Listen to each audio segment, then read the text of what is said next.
Vi skulle vilja visa en sak som vi brukar göra med våra hundar ibland. När de ska få det extra skönt. Och det är att de får massage. Och Bante, han är en av dem som gillar det extra mycket. Så då tar vi så här och så masserar vi så här på varsin sida om nacken. Från öronen och bakåt. Så.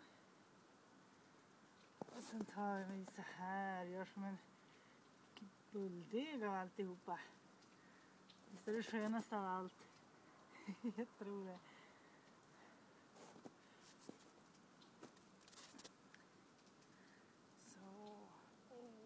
Så blir han alldeles varm över nacken så att man känner hur blodcirkulationen kommer igång.